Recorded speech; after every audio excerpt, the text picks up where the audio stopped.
You can't control what people do. You can't control what happens tomorrow. You can't control how the world treats you. And the moment you accept that, everything changes.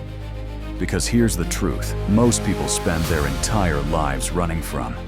You have zero control over external events. None.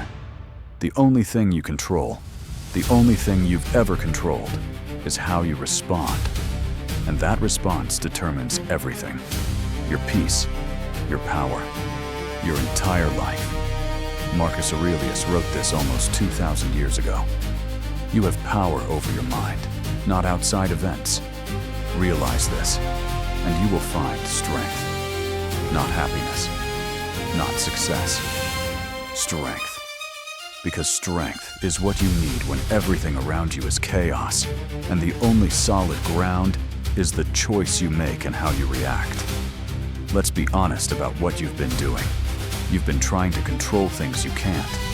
You've been exhausting yourself, trying to manage other people's emotions, predict every outcome, plan for every possibility, force situations to go your way.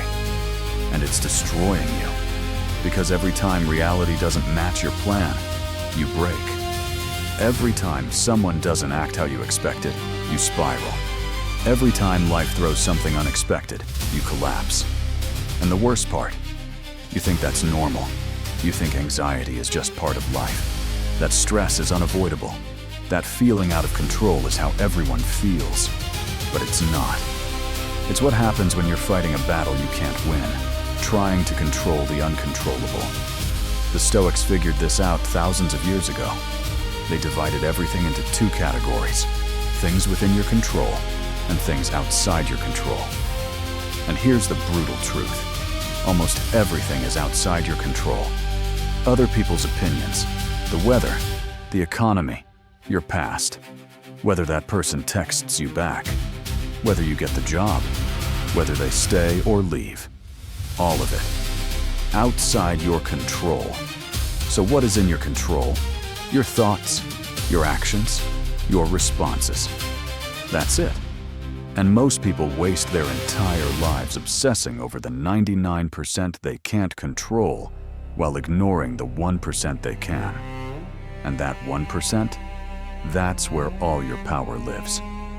Here's what happens when you try to control external events. You become a slave to them. You give away your peace to circumstances. You make your happiness conditional on things you have no power over. And you spend every day anxious, frustrated, and exhausted because you're fighting reality instead of accepting it. But here's the shift. When you stop trying to control what happens and start controlling how you respond, you take your power back. Not the fake power of forcing outcomes, the real power of choosing your reaction regardless of what happens. That's freedom. That's strength. And that's what the Stoics practiced every single day. Let me tell you what controlling your response actually looks like. It's not passive. It's not giving up. It's not accepting bad behavior or letting people walk over you. It's the exact opposite. It's active, strategic, intentional. It's choosing your battles, protecting your energy, deciding what deserves your emotional investment and what doesn't. Epictetus said, "It's not what happens to you, but how you react to it that matters." And most people read that and think it's about staying calm, but it's deeper than that. It's about recognizing that between every stimulus and response, there's a gap, a space, a moment where you get to choose. And in that moment, you're either reacting unconsciously from old patterns or responding consciously from wisdom. Here's the psychology. Your brain is wired to react. Fight or flight. Instant emotional response. It's designed to keep you alive, not to keep you happy.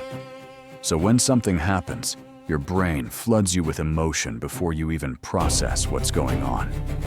Anger, fear, anxiety. And if you're not careful, you act from that place. You say things you regret. You make decisions you can't take back. You give your power away to the thing that triggered you. But when you understand, you can't control what happens, only how you respond. You create space. You pause. You breathe. You observe the emotion instead of becoming it. And in that space, you choose. Do I react from fear or respond from strength?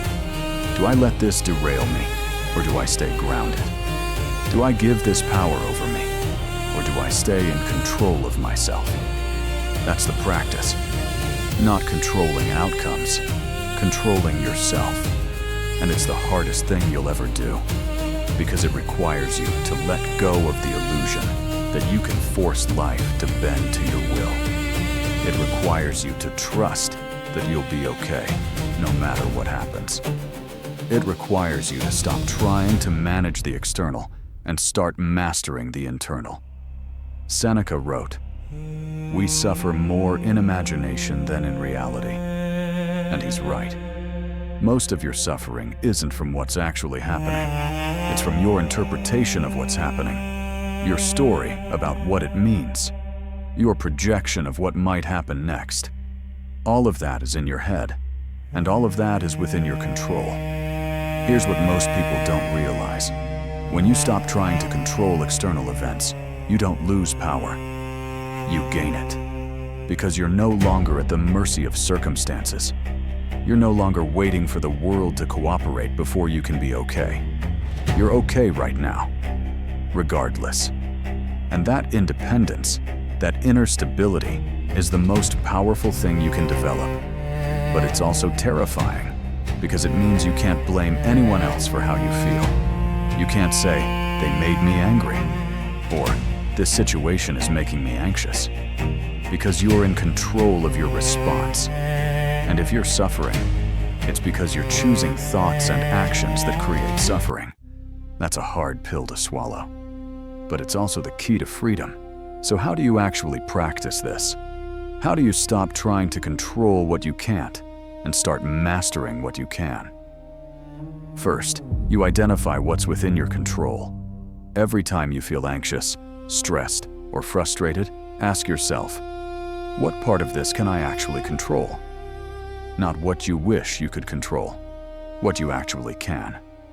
And 9 times out of 10, the answer is your response. That's it. So stop wasting energy on the rest. Second, you practice the pause. Between stimulus and response, there's a gap. Most people react so fast they don't even know it exists. But it's there. And the more you practice pausing, breathing, observing, thinking before you act, the wider that gap becomes. And in that gap lives all your power. Third, you reframe failure. Because when you stop trying to control outcomes, you're going to fail a lot. Things won't go your way. People will disappoint you. Plans will fall apart. And instead of seeing that as failure, you see it as data, as feedback, as an opportunity to practice responding with wisdom instead of reacting with emotion. The Stoics practiced negative visualization. They imagined the worst-case scenario not to be pessimistic, but to prepare. So when bad things happened, they weren't blindsided. They'd already considered it, already decided how they'd respond. And when it actually occurred, they were ready, calm, grounded, because they'd already done the emotional work in advance. Marcus Aurelius used to remind himself every morning, "Today, I will meet people who are meddling, ungrateful, arrogant, dishonest, jealous, and surly." Not to be negative, but to prepare. So when it happened, he didn't react. He responded, because he'd already decided who he wanted to be, regardless of who they were. Here's what happens when you master this. You stop being a victim of circumstances. You stop giving your power away to people and situations that don't deserve it. You stop living in constant anxiety about things you can't control. And you start building a life based on the one thing you can: your choices, your responses, your character. And that's when you realize the paradox. The less you try to control external events, the more control you actually have. Because you're no longer dependent on the world cooperating. You're okay whether it does or doesn't. You're not waiting for permission to be at peace. You're choosing peace regardless. That's the ultimate freedom. Not the freedom to control what happens. The freedom to control who you are in the face of what happens. The freedom to respond with wisdom when life hits you with chaos. The freedom to stay grounded when everything around you is falling apart. So stop fighting reality. Stop trying to force outcomes. Stop exhausting yourself trying to control things that were never yours to control in the first place. And start focusing on the only thing that ever was: your response, your thoughts, your actions, your character. Because at the end of your life, none of the external stuff will matter. Not what happened to you. Not who stayed or left. Not what you achieved or lost. What will matter is who you were in the face of it all. How you responded when things got hard. What you chose when you had every reason to give up. You don't control what happens. You never did. But you control how you respond. And that's not just enough. That's everything.